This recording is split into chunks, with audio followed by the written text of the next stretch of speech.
Hello and welcome everybody. This is your host, Learbach, and you're just in time for a LEGO MOC Showcase.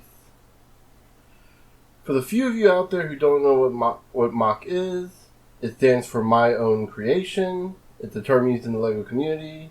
Hi, welcome. Hope I'm not your first video, but chances are you probably aren't.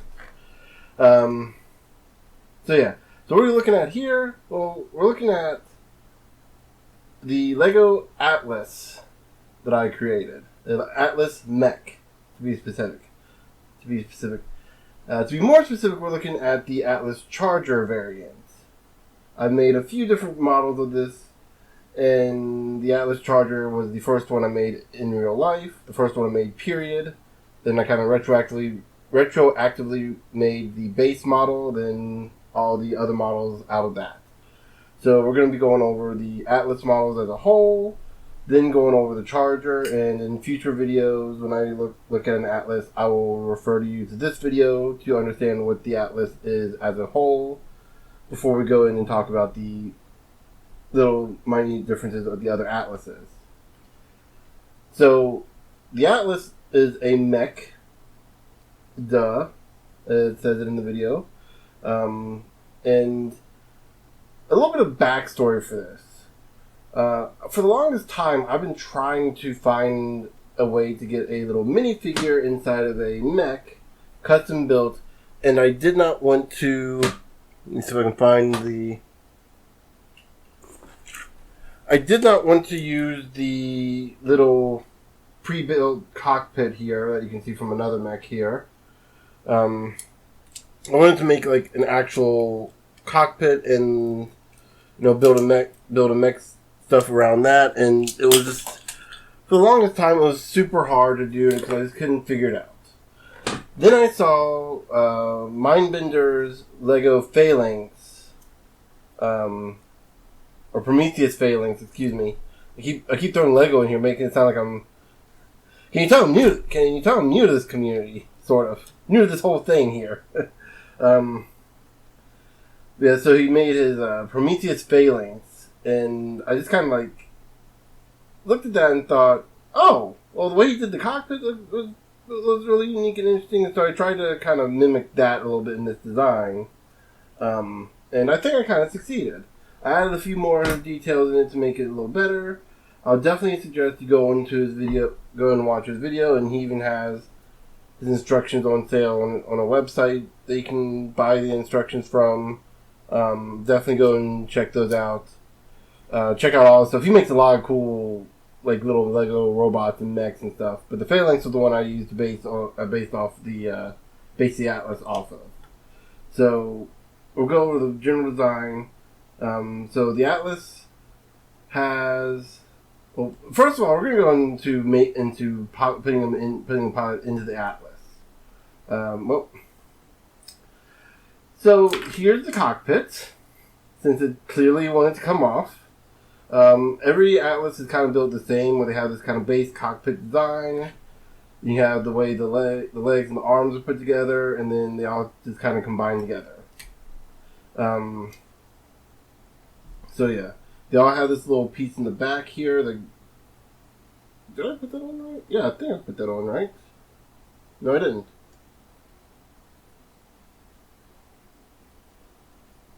No, I didn't. Okay, I know I did wrong. There, jeez. Haven't had to do that in so long I forgot. There we go, let's make sure it's tight. Oh, by the way, every Atlas, I think except for one of them, has a portal companion cube piece in. If you don't know why it's called a LEGO Atlas, well, if that doesn't give it away, here is the P body. And if that doesn't help, well, then you just don't get the joke. But yeah, clearly it's a Portal 2 reference. The name came first. Even the Portal Cube, even the companion cube piece here is the piece I happen to have. And it just kind of, for some reason I was thinking Atlas, calling it the Atlas Charger. I don't know why, just in my head. And I started looking at it and like, how can I justify it being called an Atlas? And I looked at it and like, well, it does kind of have that rotund look of Atlas from Portal 2. And it just, and so yeah, I just kind of stuck with the name. And so the reference is kind of a retroactive addition. There we go. My camera moved slightly there. So yeah, as you can tell, as I was kind of talking about the backstory, he kind of scrunched in there, very comfortably actually, very snug. You can't really get like, someone with like big, foofy hair or ears, or actually let me get May here. I don't think May can fit in. I think her hair is just a little too big, which is weird because I am actually working on a Atlas for her. She's my because she's like my favorite character from the Monkey Kid series. Partly because she's a descendant of the White Dragon. And if you haven't figured from my username, my YouTube name, I'm kind of a big fan of dragons. And also I just love her. She's just so good. Oh my god, she's just such a good character in that show. But yeah. But anyway, going back to the Atlas here. General basic design comes with all of them. Usually they don't have a tail, but this one does because it's the particular model is part of the what's called the wildland. It's built to survive the wildlands, which is like an area of like desolate, like kind of wasteland setting. All the mechs and robots are like more kind of animalistic in their designs, hence the little horns and the tail here. They don't use ranged weapons; they use more close-range weapons, primarily because ammo and energy are scarce. You gotta reserve your energy for your mech systems. Speaking of which, I should probably go into the mech systems a little bit now. So the little portal companion cube is a bit of a two-piece reference here. It's obviously there's the Portal 2 reference, but the companion cube also references the fact that this thing has an AI. All Atlas mechs are built with a sophisticated AI system that is meant to pair, or meant to ideally pair with its pilot, so it can allow the pilot to do more advanced functions. But when the pilot's not in the mech, it can do some more basic functions like patrol, basic combat. Nothing too complex or crazy, but it can do some things on its own. As for the Atlas Charger in particular, the name itself is built to be a charging mech, so it can kind of rush up fast. Since the name, it's got these little battle claws here that came from the Lego Ninjago Samurai Mech, I think. Actually, a lot of this mech in particular came from the Lego Samurai Mech, Ninjago Mech. The feet are just straight up the exact same thing. The hands are the exact same thing. I think the arm pieces here come from it. I think I changed some colors around. I had to replace some pieces. The only things that didn't come from it obviously are the white pieces. I think maybe the white pieces and the tail, which came from the. Let me show it this way. Which came from the Master Wu's White Dragon, which also came from Ninjago. I just basically took both those pieces. It's the dragon that has this face. He's missing his whiskers up front here because they just fell off, and I lost them, and I need to order some new ones. I just can't find them on Bricklink. It's like the one piece I can't find. That and Banco G2 Tahu's sword. And I can find plenty of the white variant of them, not the version of it.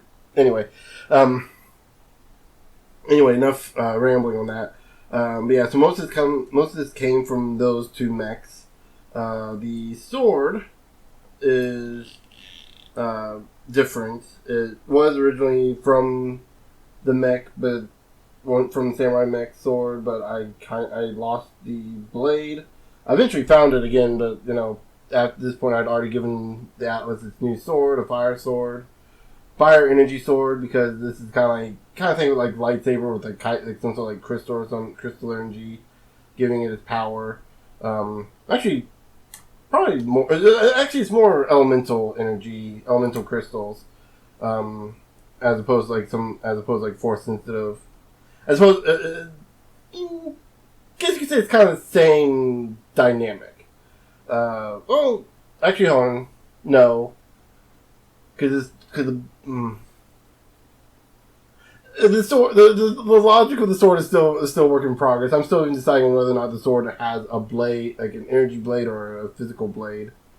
But yeah, so back here, a little spot to store your weapons. Like I said, this can go up and down. This is more for like just moving the mech around and getting it adjusted.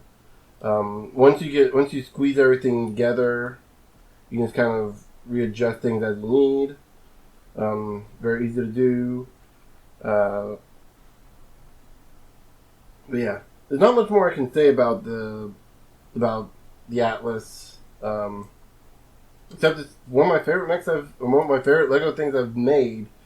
So much so that I've made 3-4 others, and that's just it's what actually got me to work. It's actually what got me working in Lego or Bricklink's Stud.io or Studio program. It's what got me working. It's what got me wanting to build in that program more proficiently. And yeah, I build my models in real life.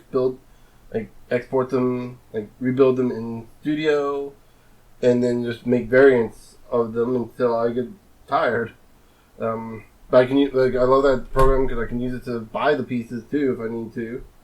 Build a lot of concept pieces in there too to kind of switch in and out of other sets, and et cetera, et cetera. So yeah, that was a bit of rambling as well as the Atlas charger. Also has little eyes here. Should mention those. Like I said, a lot of this came from the Samurai Mech, which explains the little sticker sheets here. All the other mechs do not have the sticker sheets like that. I think. Actually, let me look at them real quick.